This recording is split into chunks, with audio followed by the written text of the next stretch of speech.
has been trying to eliminate it for a decade. Twice already, the Supreme Court has upheld that law, the Affordable Care Act.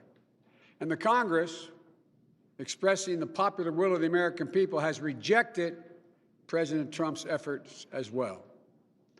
Now, all of a sudden, this administration believes they found a loophole in the tragedy of Justice Ginsburg's death. It doesn't matter to them. The Republicans set the precedent just 4 years ago when they denied even the courtesy of a hearing to President Obama's nominee after Justice Scalia passed, after he had only passed away 9 months prior to Election Day. Didn't matter to them that millions of Americans already voting on a new president and a new Congress had begun. All that does matter is that they see an opportunity to overturn the Affordable Care Act on their way out the door. And as I speak, we are still in the midst of the worst global health crisis in a century, a crisis that has already taken over 200,000 lives, between 750 and 1,000 lives a day and counting. And yet, the Trump administration is asking the Supreme Court right now, as I speak, to eliminate the entire Affordable Care Act. The administration filed a brief in the Supreme Court that concludes, and I quote, "The entire ACA thus must fall. The entire ACA thus must fall." President Trump can claim all he wants he's going to protect people with pre-existing conditions.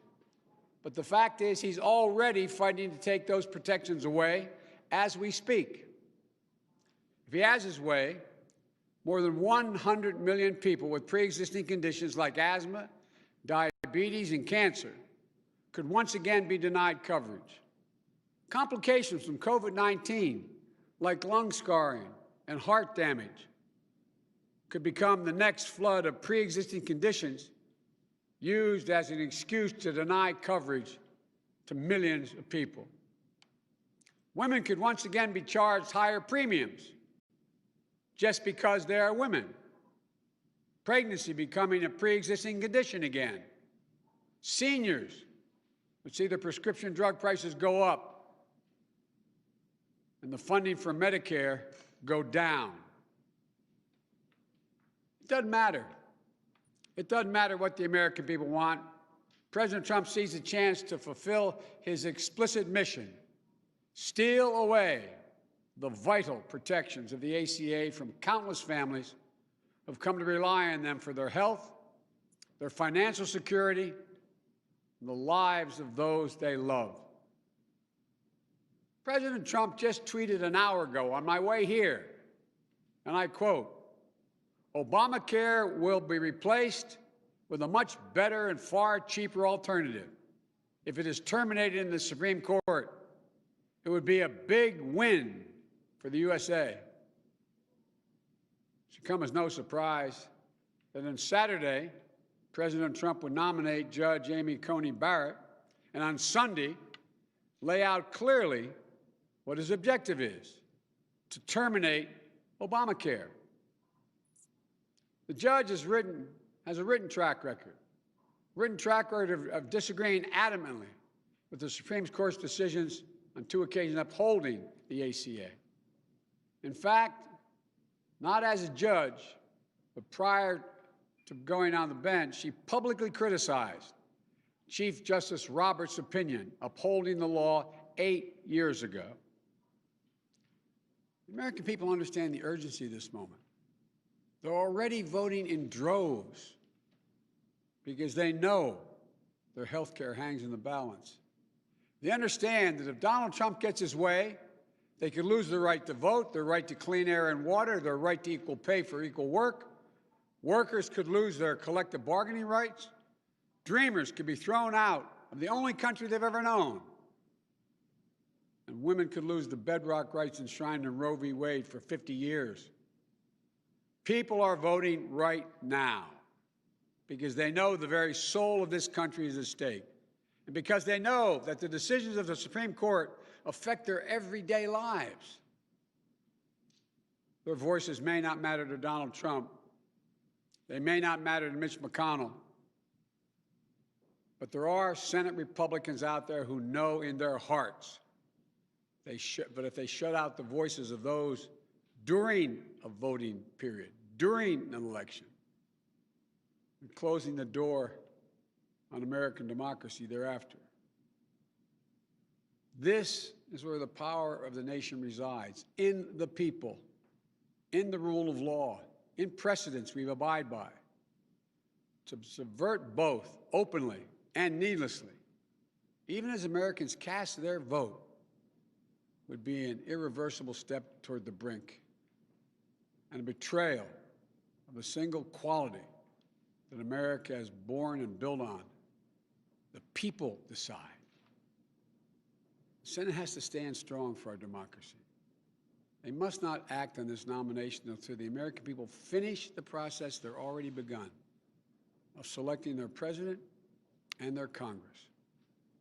As I said before, if the people choose Donald Trump, then the Senate should give his nominee a hearing and a vote. If the people do not choose Trump and choose me, President Trump's nomination should be withdrawn. I should nominate, chosen by a president who's just been elected and by the people, to get a fair hearing, which would not even occur until early February, a confirmation vote. The U.S. Constitution provides one chance, for the Americans to have their voices heard on who serves a lifetime appointment on the Supreme Court, who makes those big decisions about their health care, their civil rights, and much else. That chance is now. That moment is now. And the voters, in my view, are not going to stand for this abuse of power. And if we're to call ourselves a democracy, their voices must be heard.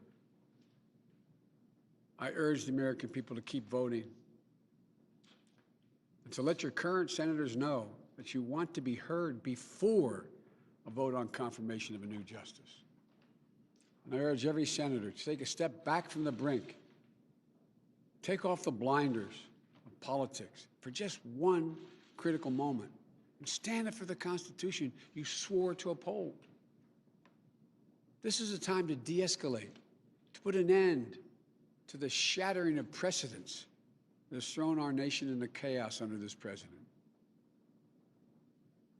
Just because you have the power to do something doesn't absolve you of your responsibility to do right by the American people.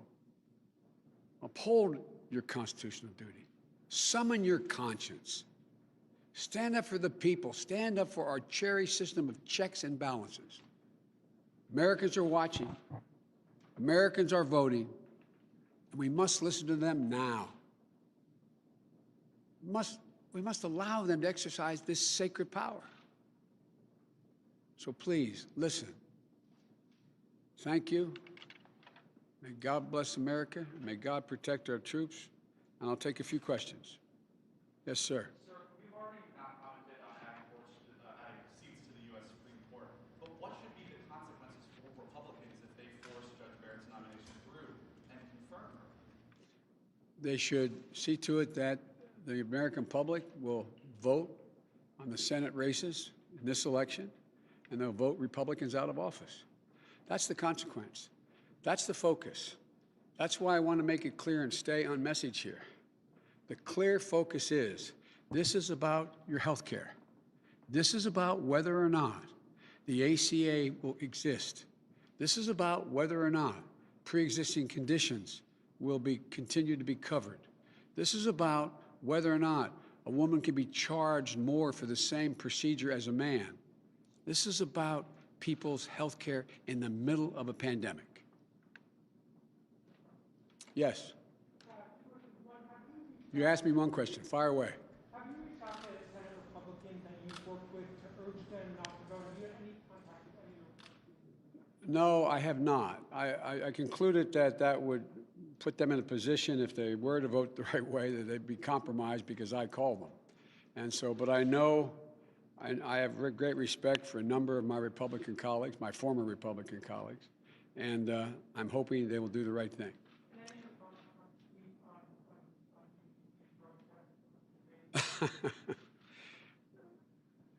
He's almost,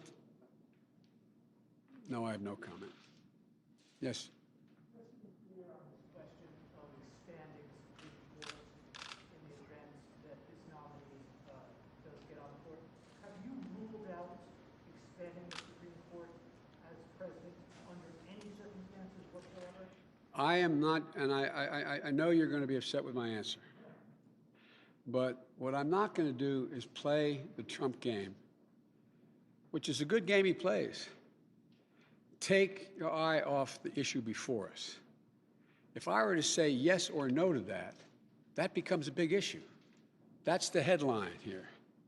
I am focused on one thing right now, and I really mean it. I'm focused on making sure the American people understand that they're being cut out of this process they're entitled to be part of.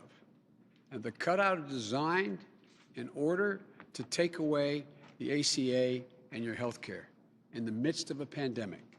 That's the focus, that's what it's on, and that's the deal. Thank you all so very, very much. Thank you. Did you have a question, John?